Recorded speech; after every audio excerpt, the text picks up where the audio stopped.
सध्या गणेश उत्सवाचा जो वेध आहे तो सर्वीकडे लागलेला पाहायला मिळतो। मी एक मूर्ती कला केंद्रात आहे आणि या ठिकाणी जे मूर्ती घडवतात, एक वर्षाचं जे मेहनत असते त्यांच्या काही मूर्ती घडवणं, ते रंगरंगटी करणं, आपण सविस्तर या संदर्भात त्यांच्यासोबत संवाद साधणार आहोत। कारण यामागे त्यांचे वर्षभर जे आहे ते परिश्रम असतात आणि त्यानंतर इथे मूर्ती आणणं, त्यानंतर त्यांना सजवणं, त्यांच्या भक्तांपर्यंत ते पोहोचवणं, असं जे कार्य आहे ते करत असतात। त्यासाठी त्यांना जे वर्षभर जे परिश्रम घ्यावे लागतात त्या संदर्भात आपण त्यांच्याशी संवाद साधणार आहोत।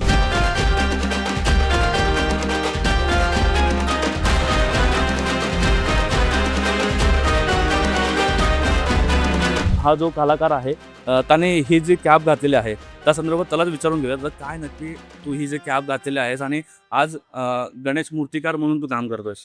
मी मूर्तिकार पण आहे हा. आणि प्लस मी कलाकार आहे। माझा यूट्यूबचा चॅनल आहे, हा.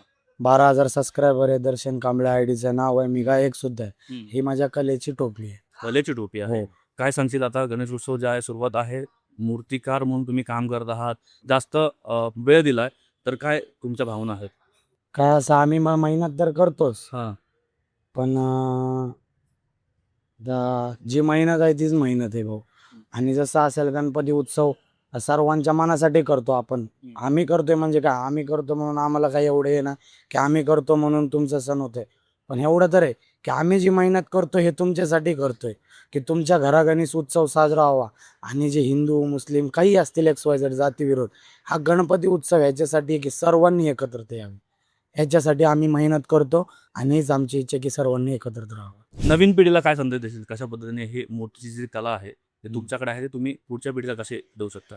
पुढच्या पिढीला म्हणजे आता ज्या देणार म्हणजे कसं, माझ्यासोबतच ज्या पुढं उभारणार आहेत, पुढं माझ्यासोबतचे काम करणारे जे आता शिकतात त्यांना घेऊनच आम्ही काम आहेत करतो। युवक इच्छुक आहेत?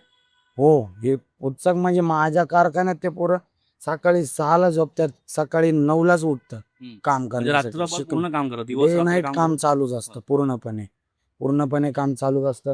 हे माझे सर्व लहान बांधव आहेत, हे सुद्धा शिकतायत। सध्याला यांचं ट्रेनिंगच चालू आहे शिकायची।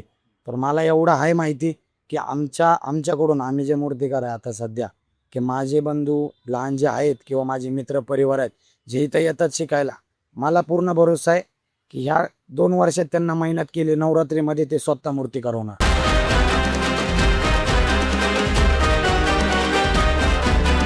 ही जी गणपती बनवण्याची जी प्रोसेस असते ते कुठून सुरू होते आणि त्याचा शेवट कशा पद्धतीने?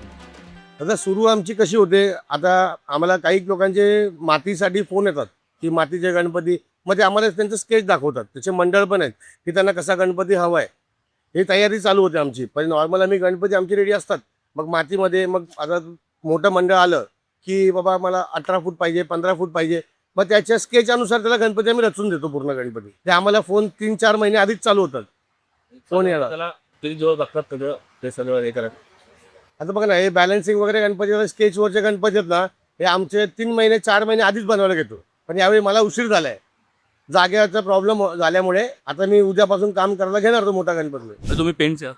हो दादा, म्हणजे तिकडे तुमचा कारखाना आहे? मी राहणारा प्रॉपर इथे आहे। हा. माझा कारखाना पेनला आहे, तिकडे माझा कारखाना वर्कशॉप आहे तिथे माझा। मला एक फक्त याच्यामधला प्रश्न आहे असा की हे जे गणपती आहेत, म्हणजे शाडूची माती असेल किंवा मग POP असेल, पर्यावरणपूरक, आता इको फ्रेंडली गणपती नवीन कन्सेप्ट आले, तर हे ओळखायचे कसं? म्हणजे एकंदरीत आता रंग वगैरे मारला तर रंगरंगटी केल्यानंतर ते सगळे सेम दिसतात. नाही, याच्यामध्ये जे मातीचे गणपती असतात ना, ते दागिनेवरनं ओळखतो आपण। दागिनेवरनं लगेच करतात। जसे की आता हा गणपती आहे ना, याला बारीक बारीक नक्षी काम आहे ना, अशी काम मातीमध्ये लवकर करत नाही। मातीमध्ये कधी करतात, जो डायरेक्ट स्पेशल जॉब असतो, तुम्हाला आज फोटो दाखवला की मला असा गणपती पाहिजे, त्याला मी प्रॉपर बनवून देणार।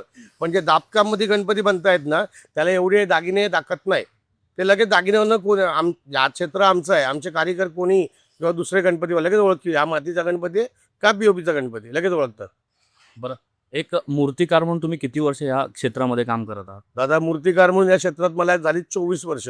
मी 24 वर्षापासून माझा कारखाना आहे। या वर्षी मला कारखाना चालू करायला बरेच मला प्रॉब्लेम आले। जागा बुकिंगसाठी सेडकोकडनं पण लवकर झालं नव्हतं, काही लोकांच्या याच्या कारणानुसार जागा पण माझी पॅक केलेली, पूर्ण जागा मला भेटत नव्हती। तिला कमी वेळ असताना जागा भेटली मला गणपतीसाठी। या क्षेत्रात मी झाले 24 वर्षापासून मूर्त्या बनवतोय मी। आता सध्याचं मार्केट जर पाहता, महागाई तर सगळीकडे आहे, पण त्याच्यामध्ये गणेश भक्त जे आहेत त्यांना आताचे मूर्तीचे दर आहे ते कशा पद्धतीने आहेत, म्हणजे फुटावरती सांगाल किंवा कसं नॉर्मली? दादा तुम्हाला एक पहिला प्रश्न मांडतो, जर पीओपी बंद झाली तर 10,000 फूट मातीचा गणपती चालणार, ते शक्य नाहीये, कोणी घरी बसू शकत नाही.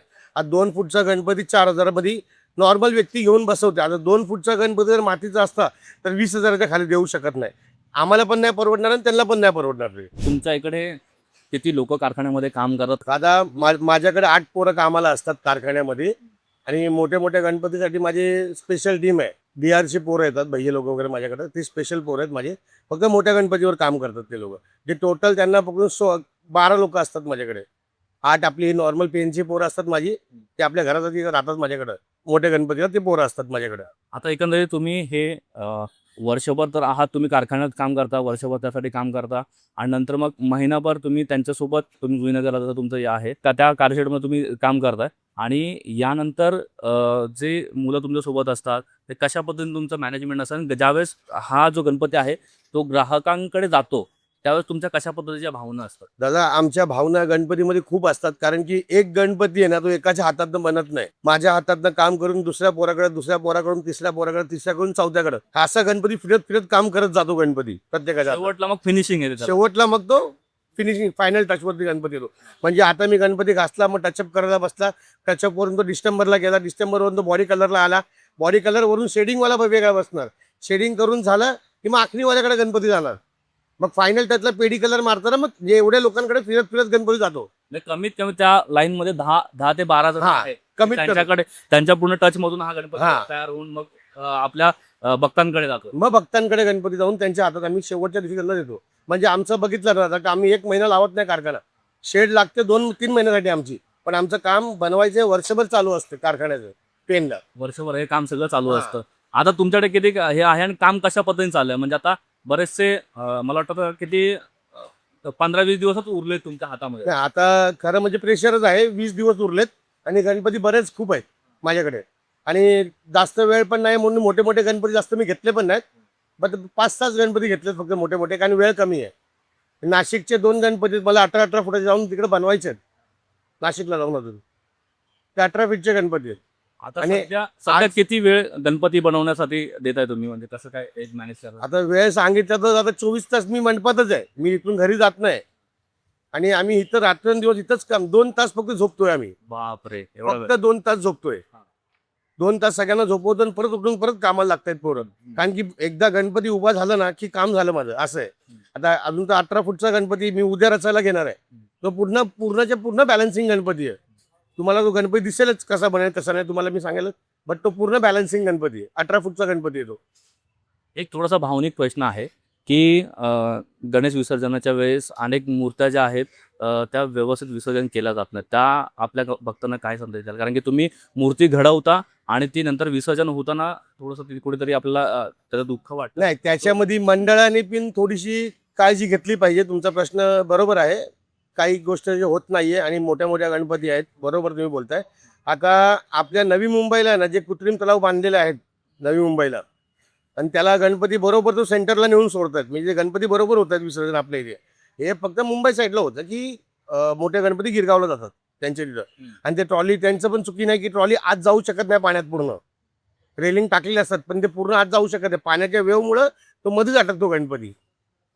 मग मंडळ तिथेच त्याला ट्रॉली सोबत सोडतात. आता हा वर्षभर तुमचा कसं उत्पन्नाचा उलाढाल वगैरे असते या सगळ्या याच्यामध्ये? दादा आमचं याच्यावरच, आमचं पोटपाणी घरपाणी याच्यावरच चालतं. उलाढाल पैशांची मागणी प्रत्येक वेळी लागते आम्हाला, पण आम्ही मग लोन घ्या किंवा काही असतात त्यांच्याकडनं पैसे घेऊन फायनान्सर वगैरे, मग काम चालू करावं लागतं. आताही आम्हाला अडचणी असतात पैशासाठी, कामासाठी, कारण मंडळ काय ते करतं किंवा कोणी गणपती बुक केला तर 500-1000 रुपये देतात फक्त आम्हाला, आणि मंडळाचा गणपती जास्तीत जास्त 20,000 30,000 लाख रुपयाचे गणपती आहेत. एवढंच पेमेंट देऊन बाकीचे पेमेंट ते गणपती उचलताना देतात. तोपर्यंत जो पैसा राहणार तो सगळं तुमचा आमचा इन्व्हेस्ट असतो. राहणार. इन्व्हेस्ट जेवढा असतो तो पूर्ण इन्व्हेस्ट आमचा असतो गणपतीमध्ये. वर्षभर पूर्ण याच व्यवसायावरती आपलं दर चालतं. हा दादा, वर्षभर आम्ही, माझी बालकाला, ही पोरं सगळी, आमचं वर्षभर याच्यावरच असतं आमचं पोटपाणी. किती टोटल मुलं तुमच्या आता कारखान्यात? टोटल आता माझ्याकडे 9 पोरं आहेत, त्यातले 4 पोरं पेनला गेलेत त्या कारखान्यात? त्या तिकडं ते पण 2-3 दिवसात जेव्हा मोठा गणपती मी घेणार तेव्हा ते लोक पण सगळे मुंबईला येणार आता माझ्याकडे. जे युवा कलाकार आहेत म्हणजे मूर्तिकार आहेत त्यांना काय संदेश द्याल, कशा पद्धतीने त्यांनी पण ही कला जी आहे ती आत्मसात केली आहे? माझं तर एकच म्हणणं आहे दादा, सगळ्यांनी मनपूर्वक की व्यवस्थित काम करावं, कुणाला दुखापत होऊ नये आणि गणपती व्यवस्थित पार पडावं, मंडळाने त्रास होऊ नये, गणपती बनवताना व्यवस्थित काळजी घेऊन रॉड वगैरे टाकून प्रॉपर याच्याने गणपती बनवून घ्यावा दादा.